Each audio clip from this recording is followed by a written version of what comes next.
आपले सर्वांचे Radiance update YouTube चॅनलवर स्वागत आहे. मित्रांनो, आपण थोड्याच वेळापूर्वी जे आहे पवित्र पोर्टलवर जाहिराती एडिशनल जे जाहिराती होते त्यामध्ये खाजगी संस्थांचे मुलाखतीला आलेले जाहिराती तसेच जिल्हा परिषद भंडारा आणि गोंदिया यांचे विना मुलाखतीला आलेले जे जाहिराती आहेत त्याची माहिती आपण मागच्या व्हिडिओमध्ये थोड्याच वेळापूर्वी घेतलेली आहे. आणि आताच पवित्र पोर्टलवर आजच्या तारखेमध्ये जे उमेदवारांसाठी ते पसंतीक्रम लॉक करण्यासाठी सूचना देण्यात आलेल्या आहे. तर आता कशाप्रकारे उमेदवारांना त्या आलेल्या ॲडिशनल जाहिराती संदर्भातले पसंतीक्रम लॉक करायचे त्याची माहिती आज आपण या व्हिडिओच्या माध्यमातून घेणार आहोत. तर काही व्यवस्थापन जे होते त्यामध्ये रिक्त पदांच्या जाहिराती पोर्टलवर नव्याने त्यांनी प्रसिद्ध केलेले आहे.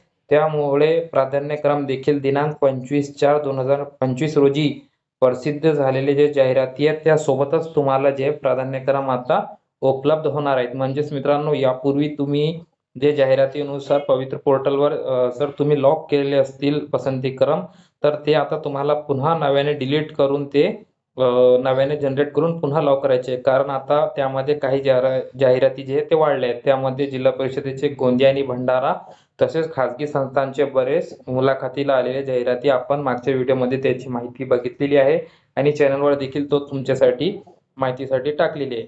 तर उमेदवारांना ते पाहण्यासाठी पवित्र पोर्टलवर देखील तुम्हाला ते टॅब देण्यात आलेलं आहे विथ आणि विदाऊटचा. त्यामध्ये तुम्ही ते पाहू शकता. त्यानंतर आता हे नव्याने आलेले जे जाहिराती आहे त्याला अनुसरून उमेदवारांना पसंतीक्रम देण्यासंदर्भात महत्त्वाची जे कालावधी आहे.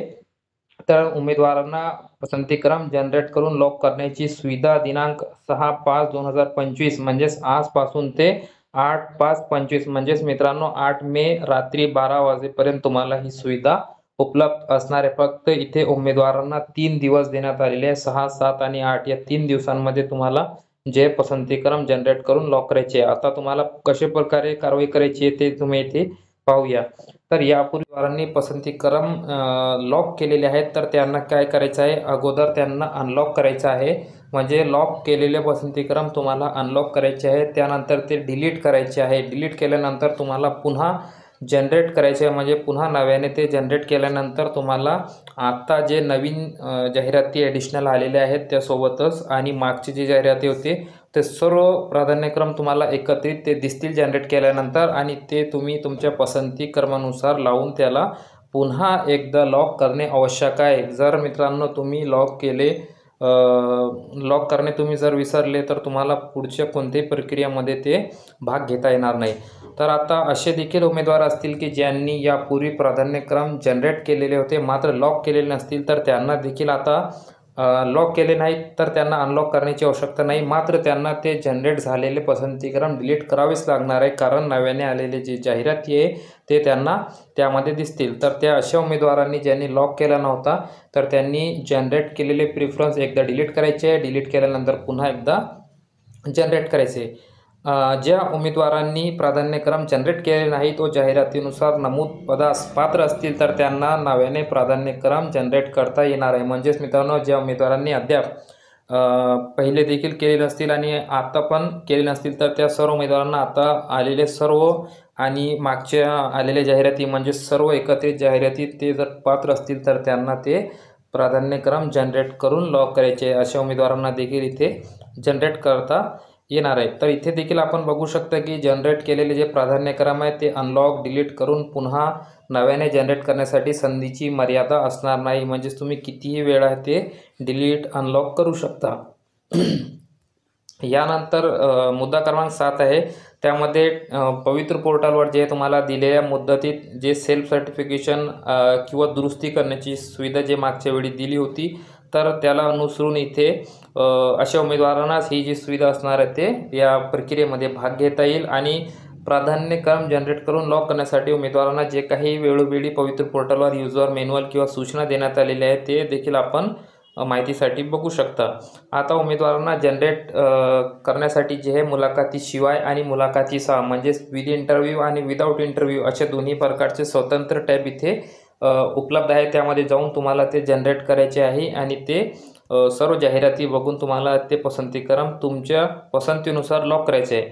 आता विथ इंटरव्ह्यू आणि विदाऊट इंटरव्ह्यू हे दोन्ही प्रकारचे प्राधान्यक्रम उमेदवारांना जे इथे प्राधान्यक्रम जनरेट होतील व दोन्ही प्रकारचे नियुक्तीचे प्राधान्यक्रम उमेदवारांना जनरेट करून ते लॉक करू शकतील. तथापि विदाऊट इंटरव्ह्यू या प्रकारामध्ये शिफारस झालेल्या उमेदवारांना विथ इंटरव्ह्यू या प्रकारातील वरच्या गटांसाठी अर्हतेनुसार प्राधान्यक्रम विचारात घेतले जातील, हे देखील इथे सांगण्यात आलेले आहे. आता उमेदवारांना पसंतीक्रम लॉक करण्यासाठी 6-5 ते 8-5 असा कालावधी देण्यात आलेला आहे. त्यामुळे आपण सर्वांनी या वेळेत जे आहे लवकरात लवकर पसंतीक्रम लॉक करायचे. उमेदवारांना विथ इंटरव्ह्यू आणि विदाऊट इंटरव्ह्यू दोन्ही प्रकारचे पसंतीक्रम जनरेट करून लॉक करणे बंधनकारक असणार आहे, कारण त्याशिवाय तुम्हाला जे पुढील प्रक्रियेमध्ये सामावून घेतले जाणार नाहीत. आता जे उमेदवार प्राधान्यक्रम जनरेट करून लॉक करणार नाहीत त्या उमेदवारांना कोणत्याही प्रकारच्या टप्प्यावर त्यांचा विचार इथे करण्यात येणार नाही. प्राधान्यक्रम जनरेट करून लॉक करण्यापूर्वी उमेदवारांनी स्वतःची शैक्षणिक, व्यावसायिक अर्हता तसेच त्यांनी दिलेले पसंतीक्रम,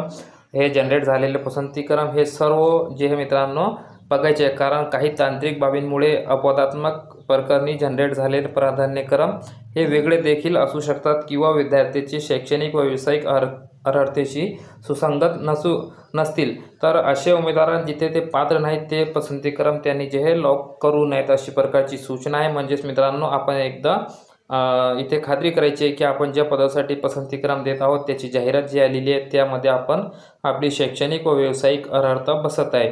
यापूर्वी प्रसिद्ध झालेल्या काही जाहिरातीमधील पदांची विषयांची संख्या कोणत्याही कारणास्तव कमी होऊ शकते. म्हणजेच मित्रांनो जाहिरातीची संख्या कमी जास्त होण्याची शक्यता आहे, तर त्यामुळे कमी झालेल्या पदांसाठी विषयांसाठी उमेदवारांनी जर प्राधान्यक्रम लॉक केले असतील तर त्यांना जे इथे ते कमी झाले असतील तर त्यासाठी त्यांचा विचार केला जाणार नाही अशी सर्वसाधारण सूचना इथे देण्यात आलेली आहे. या सर्व सूचना वाचल्यानंतर देखील आणि तुम्हाला जे पसंतीक्रम लॉक करण्यासंदर्भात, जनरेट करण्यासंदर्भात, डिलीट करण्यासंदर्भात जे काही समस्या जर येत असतील तर मित्रांनो ते टेक्निकल प्रॉब्लेम सोडवण्यासाठी तुम्हाला पवित्र पोर्टलची ईमेल ID इथे देण्यात आलेली आहे.